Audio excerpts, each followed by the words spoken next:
السلام علیکم معزز ناظرین، پیارے دوستوں، بہنوں، بھائیوں اور بزرگوں۔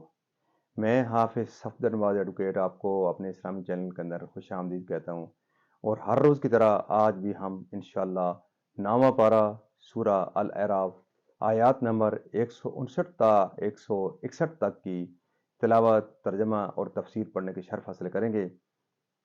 تلاوت شروع کرنے سے پہلے ہم درود شریف پڑھتے ہیں، آپ بھی میرے ساتھ پڑھیں۔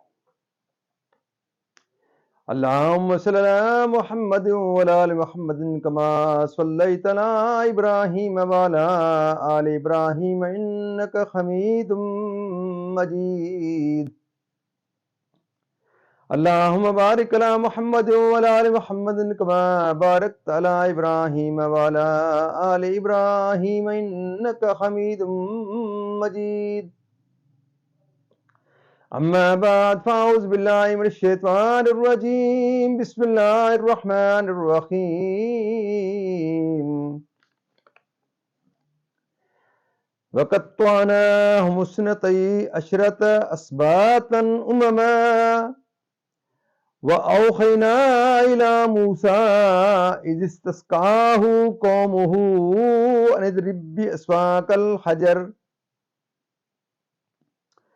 فانبجست منه اثنتا عشرة عينا قد علم كل أناس مشربهم وظللنا عليهم الغمام وأنزلنا عليهم المن والسلوى كلوا من طيبات ما رزقناكم وما ظلمونا ولكن كانوا أنفسهم يظلمون.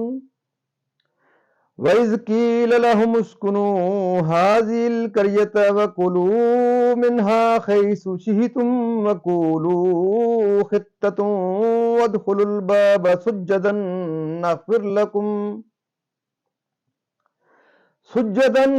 نَغْفِرْ لَكُمْ خَطِيئَاتِكُمْ سَنَزِيدُ الْمُحْسِنِينَ. فبدل الذين ظلموا منهم قولا غير الذي قيل لهم فأرسلنا عليهم رجزا من السماء بما كانوا يظلمون. صدق اللہ العظیم. ترجمہ: اور ہم نے انہیں بانٹ دیا 12 قبیلے گروہ گروہ، اور ہم نے وہی بھیجی موسیٰ کو جب اس سے اس کی قوم نے پانی مانگا کہ اس پتھر پر اپنا عصا مارو، تو اس میں سے 12 چشمے پھوٹ نکلے. ہر گروہ نے اپنا گھاٹ پہچان لیا، اور ہم نے ان پر ابر سائبان کیا اور ان پر من و سلوہ اتارا. کھاؤ ہماری دی ہوئی پاک چیزیں، اور انہوں نے ہمارا کچھ نقصان نہ کیا لیکن اپنی ہی جانوں کا برا کرتے تھے. اور یاد کرو جب ان سے فرمایا گیا اس شہر میں بسو اور اس میں جو چاہو کھاؤ، اور کہو گناہ اترے اور دروازے میں سجدہ کرتے داخل ہو، ہم تمہارے گناہ بخش دیں گے، ان قریب نیکوں کو زیادہ عطا فرمائیں گے. تو ان میں کے ظالموں نے بات بدل دی اس کے خلاف جس کا انہیں حکم تھا، تو ہم نے ان پر آسمان سے عذاب بھیجا بدلہ ان کے ظلم کا. یہاں تک ترجمہ اس کا اختتام پذیر ہوتا ہے. اب اس کی تفسیر تسلسل سے.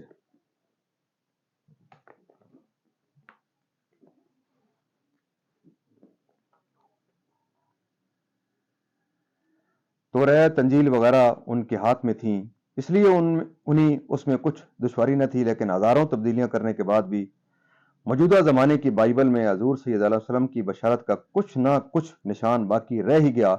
چنانچہ British and foreign Bible society Lahore 1931 کی چھپی ہوئی بائبل میں یوحنا کی انجیل کے باب 14 کی 16ویں آیت میں ہے، اور میں باپ سے درخواست کروں گا تو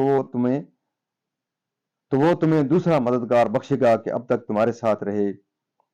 لفظ مددگار پر حاشیہ ہے، اس میں اس کے معنی وکیل یا شفیق لکھے تو اب حضرت عیسیٰ علیہ السلام کے بعد ایسا آنے والا ہے جو شفیع ہو اور اب تک رہے، یعنی اس کا دین کبھی منسوخ نہ ہو. بجوز سید عالم صلی اللہ علیہ وسلم کے کون ہے؟ پھر 19ویں 30ویں آیت میں ہے اور اب میں نے تم سے اس کے ہونے سے پہلے کہہ دیا ہے تاکہ جب ہو جائے تو تم یقین کرو۔ اس کے بعد میں تم سے بہت سی باتیں نہ کروں گا، کیونکہ دنیا کا سردار آتا ہے اور مجھ میں اس کا کچھ نہیں۔ یہ کیسی صاف بشارت ہے۔ اور حضرت مسیح علیہ السلام نے اپنی امت کو حضور کی ولادت کا کیسا منتظر بنایا اور شوق دلایا ہے، اور دنیا کا سردار خاص سید عالم کا ترجمہ ہے، اور یہ فرمانا کہ مجھ میں اس کا کچھ نہیں، حضور کی عظمت کا اظہار، اس کے حضور اپنا کمال ادب و انکسار ہے۔ پھر اسی کتاب کے باب 16 کی 7ویں آیت ہے، لیکن میں تم سے سچ کہتا ہوں کہ میرا جانا تمہارے لیے فائدے مند ہے، کیونکہ اگر میں نہ جاؤں تو وہ مددگار تمہارے پاس نہ آئے گا، لیکن اگر جاؤں گا تو اسے تمہارے پاس بھیج دوں گا۔ اس میں حضور کی بشارت کے ساتھ اس کا بھی صاف اظہار ہے کہ حضور خاتم الانبیاء ہیں۔ آپ کا ظہور جب ہی ہوگا جب حضرت عیسیٰ علیہ السلام بھی تشریف لے جائیں۔ اس کی 13ویں آیت ہے، لیکن جب وہ یعنی سچائی کا روح آئے گا تو تم کو تمام سچائی کی راہ دکھائے گا، اس لیے کہ وہ اپنی طرف سے نہ کہے گا، لیکن جو کچھ سنے گا وہی کہے گا اور تمہیں آئندہ کی خبریں دے گا۔ اس آیت میں بتایا گیا کہ سید عالم صلی اللہ علیہ وسلم کی آمد پر دین الہی کی تکمیل ہو جائے گی اور آپ سچائی کی راہ یعنی دین حق کو مکمل کر دیں گے۔ اس سے یہ نتیجہ نکلتا ہے کہ ان کے بعد کوئی نبی نہ ہوگا، اور یہ کلمے کہ اپنی طرف سے نہ کہے گا، جو کچھ سنے گا وہی کہے گا۔ خاص ما ینطق عن الہوا ان ہوا الا وحی یوحی کا ترجمہ، اور یہ جملہ کہ تمہیں آئندہ کی خبریں دے گا، اس میں صاف بیان ہے کہ وہ نبی اکرم صلی اللہ علیہ وسلم غیبی علوم تعلیم فرمائیں گے، جیسا کہ قرآن کریم میں فرمایا یعلمکم ما لم تکونوا تعلمون، اور ما ہوا علی الغیب بدنین۔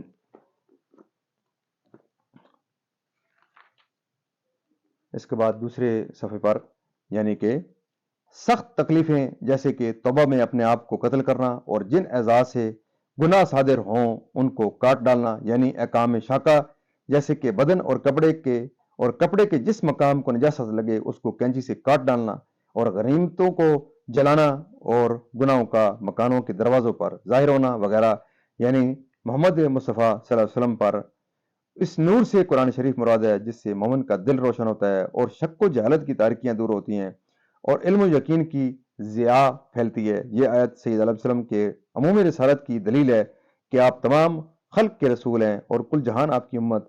بخاری مسلم کی حدیث ہے، حضور فرماتے ہیں 5 چیزیں مجھے ایسی عطا ہوئیں جو مجھ سے پہلے کسی کو نہ ملی۔ نمبر 1، ہر نبی خاص قوم کی طرف مبعوث ہوتا تھا اور میں سرخ و سیاہ کی طرف مبعوث فرمائے گا۔ نمبر 2، میرے لیے غنیمتیں حلال کی گئیں اور مجھ سے پہلے کسی کے لیے نہیں ہوئی تھیں۔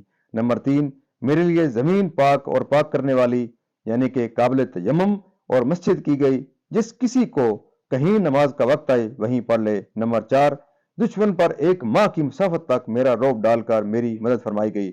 نمبر 5، اور مجھے شفاعت عنایت کی گئی۔ مسلم شریف کے حدیث میں یہ بھی ہے کہ میں تمام خلق کی طرف رسول بنایا گیا اور میرے ساتھ انبیاء ختم کیے گئے، یعنی خلق سے تیہ میں ہر گروہ کے لیے چشمہ، تاکہ دھوپ سے امن میں رہیں، ناشکری کر کے بنی اسرائیل یعنی بیت المقدس میں۔ معزز ناظرین، اللہ تعالیٰ کے فضل و کرم سے یہاں تک آج کی ہماری تفسیر بھی اختتام پذیر ہوتی ہے، اور ہم اس کلام مقدس کے صدقے حضور پاک صلی اللہ علیہ وسلم کی ذات و برکات کے صدقے دعا کرتے ہیں کہ اللہ تعالیٰ میں قرآن پاک پڑھنے، قرآن پاک کو سمجھ کر اس کے احکامات کے مطابق حضور پاک صلی اللہ علیہ وسلم کی پاک سنت کے مطابق اور صحابہ کرام کے نقش قدم کے اوپر اللہ تعالیٰ میں چلنے کی توفیق عطا فرمائے۔ اللہ تعالیٰ کے دربار کے دوران اس کلام مقدس کے صدقے حضور پاک صلی اللہ علیہ وسلم کی ذات و برکات کے صدقے دعا کرتے ہیں کہ اللہ تعالیٰ میرے اور آپ کے تمام کے صغیرہ و کبیرہ گناہوں کو معاف فرمائے، تمام پریشانیاں دور فرمائے، تمام بیمار کو شفائے کاملہ عطا فرمائے، اللہ تعالیٰ تمام مرحومین کو جنت الفردوس میں اعلیٰ و بالا مقام عطا فرمائے۔ معزز ناظرین، آپ سے ایک استدعا رہتی ہے کہ ختم نبوت کے صدقے اس آخری امت کے اوپر بہت بڑا فریضہ ہے کہ ہم یہ جو نیکی کا پیغام ہے، جو سچا پیغام ہے، جو سچی کتاب ہے اللہ تعالیٰ کی، ہم اس پیغام کو، ہماری یہ ڈیوٹی ہے کہ ہم اس پیغام کو پوری دنیا کے اندر پھیلائیں، ہر فرد تک پہنچائیں۔ تو اس مقدس کام کے اندر آپ اپنا بھی حصہ ضرور ڈالا کریں۔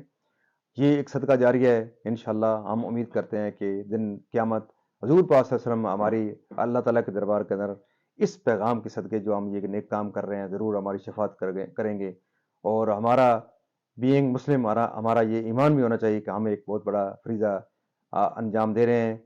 تو دوستو، فلسطین کے مسلمانوں کی حالت زار دیکھ کر ہمیں اپنے اوپر ضرور افسوس کرنا چاہیے کہ ہم کس قسم کے مسلمان ہیں۔ ہم صرف اگر قرآن پاک پڑھ لیں، قرآن پاک کو سن لیں، قرآن پاک کو سمجھ لیں، لیکن اس کے اوپر اگر حقیقی معنوں میں اگر ہم عمل نہیں کریں گے تو ایسا ہی ہوگا جو فلسطین کے ساتھ، فلسطین کے مسلمانوں کے ساتھ ہو رہا ہے، اور پوری مسلم امہ جو 1.5 ارب مسلمان ہیں سارے خاموشی سادے بیٹھے ہیں۔ تو دوستو، آپ سے یہ استدعا ہے کہ آپ ہوش کو ناخن لیں، قرآن پاک کے احکامات کے مطابق، حضور پاک صلی اللہ علیہ وسلم کی جو پاک احادیث ہیں ان کے مطابق اپنے آپ کو جگائیں، اور ان مسلمانی اور جو فلسطین کے مسلمان ہیں ان کے لیے ضرور دعا کریں، اور جس طریقے سے بھی آپ ان کی مدد کر سکتے ہیں آپ ان کی ضرور مدد کریں۔ دوستو، اللہ تعالیٰ آپ کو جاگنے کی اللہ تعالیٰ آپ کو توفیق عطا فرمائے، اللہ تعالیٰ آپ کو قرآن پاک کے احکامات کے مطابق اپنی زندگیاں گزارنے کی توفیق عطا فرمائے۔ آمین ثم آمین۔